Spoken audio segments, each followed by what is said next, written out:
Hey guys, so I'm out here at an undisclosed location looking at a house that we were considering buying for a flip, and I've kind of already made my decision on this house, but I wanted to walk you around and show you why I came to this decision on whether or not we should buy that.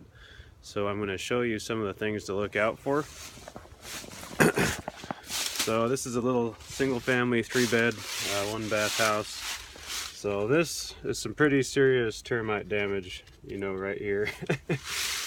And you can see that the termite damage has actually gone, up the whole side of the house.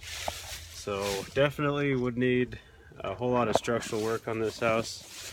So when we're walking through a house, we're going to look at all the major CapEx items. So windows, roof, furnace, HVAC.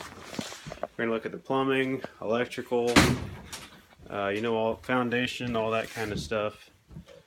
And we're also going to look at the structural integrity of the building. So if you have, a house that, the bones are good, there's a lot you can do to fix up the house. But as soon as you get into an issue where it's structurally unsound, that's where you can start opening up walls and find major issues. So I'm going to show you, we're inside the house now here. So this is all termite damage.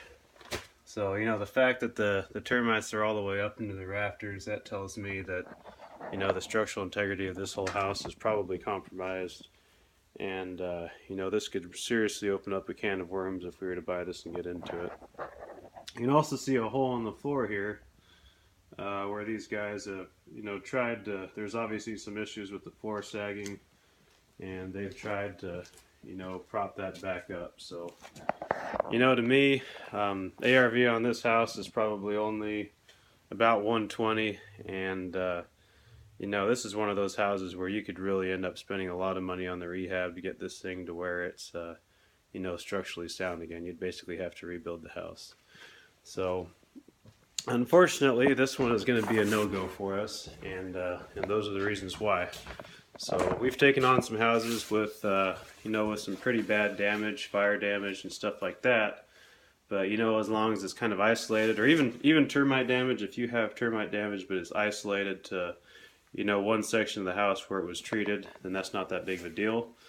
But if you have termite damage that is migrated into the walls and the ceiling, up into the roof rafters and things like that, that's a much bigger deal to fix. Here's another hole in the flooring, so you can see some pretty obvious termite damage on the main structural beams there. So that's pretty much it.